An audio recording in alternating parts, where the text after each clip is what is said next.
You're listening to the Jefferson Exchange. I'm Charlie Zimmerman. Here's Mental Health Matters with host Andra Hollenbeck. Hello, hope you're doing well today. You're listening to Mental Health Matters on Jefferson Exchange with Jefferson Public Radio and NAMI Southern Oregon. I'm Andra Hollenbeck with NAMI, the National Alliance on Mental Illness Southern Oregon. And when we talk about health, we can't discuss complete health without talking about our mental health. So on this program, we highlight mental health issues in our communities and ways we can improve mental health for everyone. So today we're going to be discussing the plans for deflection in Jackson County, and it's in response to some new laws on the possession of small amounts of illegal drugs. And we're speaking with Eric Geyer, who has a background in criminal justice and mental health and currently works for the ARC, and which is the Addiction Recovery Center in Medford, and with Ben Spence, who also works with the ARC in Medford, Oregon. So good morning, Eric and Ben. Thanks for being with us today. Thanks for having us. Yeah, you bet. So you both have a mental health and addiction recovery background, and you're both with the ARC. So would you tell us briefly about the ARC and their services? And either one of you could start or add on. Yeah, thanks a lot, Andra. My name is Eric, and the ARC is a full-service substance use disorder behavioral health agency. So that means we offer, as far as the addictions, the ASAM criteria that we utilize, that we are meeting people all the way from education to medically assisted withdrawal management. So levels 0.5 to levels 3.7.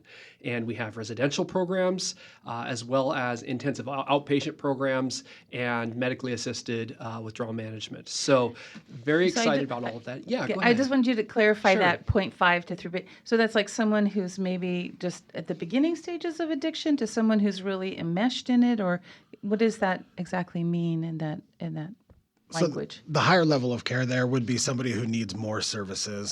So a 4.0 is hospitalization, 3.7 being withdrawal management, and then down to the 0.5 would be more like recovery support, some type of supportive service, say once a month. Or Okay. And then you guys would determine that during an assessment period at the beginning when somebody comes to you. Yeah, their level of care would be established through the ASAM assessment. And then as they work with their counselor and complete their goals on their treatment plan, they would reduce their level of care. Oh, okay. Awesome. Yeah, the American Society of Addiction Medicine, it took me a second on that, would give us our criteria for that. Okay. And we serve over 2,000 individuals in Jackson County every year throughout that continuum.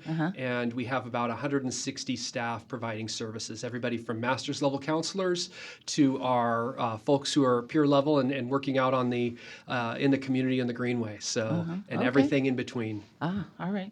So it is open to everyone, anyone. Yep. And that is like regardless of insurance? Is that kind of how it goes? Absolutely. Okay. All right. Awesome. So we're this past summer, the Oregon legislature wrote some revisions to what we know as Measure 110, which was the measure that decriminalized small amounts of illegal drug possession. So a part of that new law was something that they called deflection. So could you explain just sort of in generalities what they mean by deflection? Yeah, so deflection is a pathway to services that are already being provided, but the response that deflection signals is under Measure 110, serious drugs were essentially decriminalized or reduced to a violation.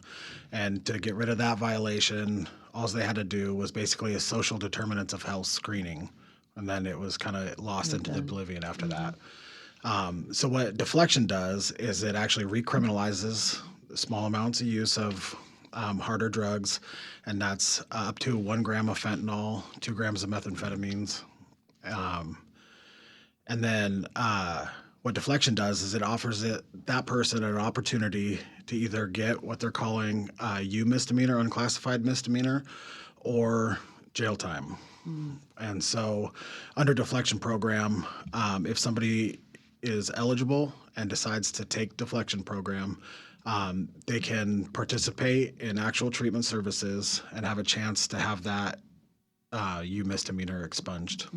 So when you say eligible, that would be someone who had an interaction where they're doing something that is a crime, and that's where they would Correct. qualify for Yeah, that. that would be the activating event, is if an officer See comes someone. upon someone or has probable cause and that finds someone's- them in possession. Okay, awesome. So I understand that each county was charged with deciding whether to use deflection and how deflection would work in their community. So, what kind of is the outline of the plans for Jackson County? Yeah, so Jackson County, we got together with a couple of different treatment organizations, the ARC and On Track, with the help of City Police, Jackson County, Medford Police, and District Attorney's Office, Jackson County Mental Health. And we all came together and kind of figured, what do we want out of deflection? And what we want is, we don't want it to be overly punitive on one way, but we want there to be accountability also. And we want people to have access to treatment, you know. And so what we did is we came together as a group and decided that what a good start to treatment would be 10 engagements in a 30-day period. If we can get somebody that's houseless on the Greenway or in some other location to engage in 10 treatment episodes in a 30-day period, that's a good start to treatment. They have the opportunity to get those social determinants of health needs met, take a break from that survival. We can get them temporary lodge, temporary housing. We can get their medications back on board, get them re-signed up for OHP if that's what they need. And 5 of those treatment episodes can be exactly that, just meeting with a peer mentor that will help them with those needs. Right. And then the other 5 of those encounters have to be with a substance use counselor. That'll include that ASAM that Eric spoke about earlier, and to determine their level of care. They'll have to have a treatment planning session for their service plan to identify goals that'll help them work their treatment goals. And then two individual counseling appointments, and then group counseling, two group counseling sessions as well. So it sounds really comprehensive. So you're listening to Mental Health Matters on the Jefferson Exchange. I'm Andra Hollenbeck with NAMI of Southern Oregon, and we're speaking with Eric Geyer and Ben Spence from the ARC of Jackson County. It sounds really comprehensive, and it's kind of impressive that you were able to get all of those agencies together. Is that an unusual thing? 3 years ago, I would have said yes, that could be unusual. But what Measure 110 really did for us is it created this program, like the engagement program at the ARC and outreach with the Medford Police Livability Team and a lot of other community health organizations coming together to create these relationships and start addressing this problem. Ah, okay. And do you find that are other counties doing similar things? Like, we're close to Josephine County, and I'm wondering, are they communicating with you guys at all about what this is looking like and how it might be for Last them? I heard, I think I'm not sure that Josephine County was doing a deflection program. Oh, they may not be participating Counties in that had part. the opportunity to opt in or out. And Yeah. for Jackson County, the district attorney had indicated that we would be opting in to offer this opportunity to people. Interesting. Okay. Yeah. And so up there, they're just saying, no, it's just going to be criminalized at that whatever level, and then that's it. Okay. That's just good to know, because we do have listeners out there too. So, and it sounds like a really comprehensive, intensive start. Is there a plan or a way people may be engaged in longer term care if they need it? Is that part of kind of your process? Yeah, 100%. Really, what the deflection program is getting that person is another door into our services. And our goal is, we have peer mentors with lived experience that are going to be working with these individuals one-on-one as a case manager. And so, like I had mentioned before, this is a good start to treatment, and that's all it is. So our goal is to keep them engaged long-term and get them the appropriate service that they have. And once somebody's come for a 30-day period, they've already got some of those needs met, they have an opportunity to even make a decision, an informed decision, where they're not worried about what they're going to eat on a daily basis. They're not worried about their medications. They're not worried about transportation anywhere. And then they can make an informed decision on whether recovery is best for them at this time. And our goal is once somebody is informed in those ways and has those needs met, that they'll make the decision to stay. Yeah, get them in the door, get them Yep. into a stable thinking place, and then hopefully they'll continue. Okay. So there's folks that have serious mental health issues, and sometimes, of course, we call these co-occurring things, but someone who has maybe a serious and persistent mental illness might be also using illicit drugs as a way of self-medicating. How do you guys handle that? When someone comes in, how do you determine if there's some serious and persistent mental illness in addition to the addiction, or if it's just addiction? Yeah, so our peers are well versed on encountering people and working with people that are co-occurring. And the ARC specifically, we have a pretty robust mental health program with a psychiatric nurse practitioner, and we have a therapist that does traditional therapy, and we even have a mental health peer support specialist whose background is in mental health services. Ah, okay. So they're well versed in They're those. well versed, and that peer support that'll be working with the individual will be acting as a case manager, to the extent that if they don't like our mental health services, they can sign off on someone, like say the person chooses to go to options instead of ARC for mental health. Well, their case manager can sign off, and that can still count towards their deflection completion. We want people to get the services that they want, that they need, and that they, can attend. And that they're comfortable with. Yep, absolutely. Yeah, great. So I'm just kind of curious, do you see what amount, like, of the people, of course, the deflection program is just sort of started. What's the initial take on it? You've got these plans, it's poised and ready to go. Frankly, we'll be starting Monday. Oh, okay. So it's Actual really deflecting fresh. people, Okay. yeah. Okay. Yep.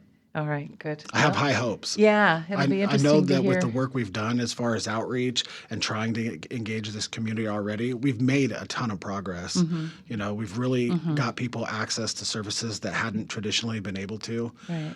I know for me personally, I'm a person in long-term recovery. I came through the ARC for services in 2016. And when I tried to get an alcohol and drug assessment back then, it took me 6 months of trying. I had to be the first one through the door on specific days of the week. And in active addiction, those things weren't possible for me.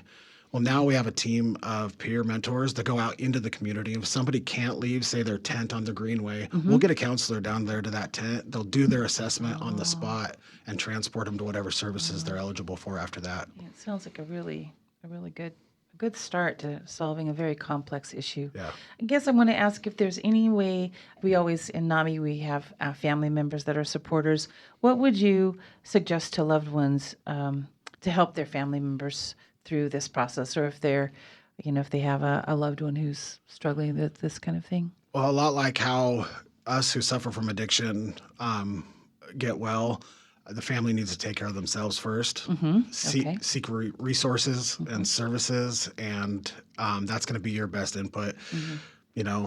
From an outsider perspective, nobody can tell you how to parent your child or when to cut them off or tough love. That's a balance you're going to have to decide for yourself with the help of a community that's supportive and knows your situation. Yeah, that's where a therapist can really come in Absolutely. handy. Or a group of peers like NAMI. Right. they can- Help you talk through those processes. Absolutely. Right. Okay, awesome. Well, thank you so much for being here today. Really, really do appreciate it. Is there anything you want to share that I haven't? Well, I think that deflection is rightfully getting a lot of attention right now, and I'm glad that it is.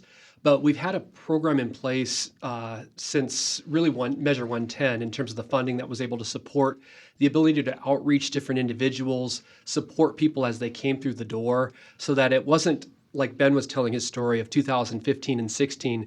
You wait until an assessment and then you start maybe getting services. For treatment really starts now, and we're able to support people from the moment they're identified. Excellent. Well, we do appreciate you guys being here with us today. You can find out more information about NAMI Southern Oregon at our website, namisouthern.org, or email us at info@namisouthern.org. This is Mental Health Matters. Thanks for joining us. You can find this and other interviews at jeffexchange.org, or subscribe to this podcast at Apple, Spotify, or wherever you get your podcasts.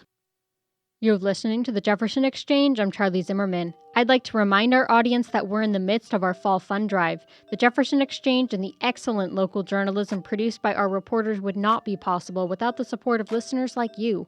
You can help us bring you the stories that matter most by calling 888-552-6191 or visiting ijpr.org/support.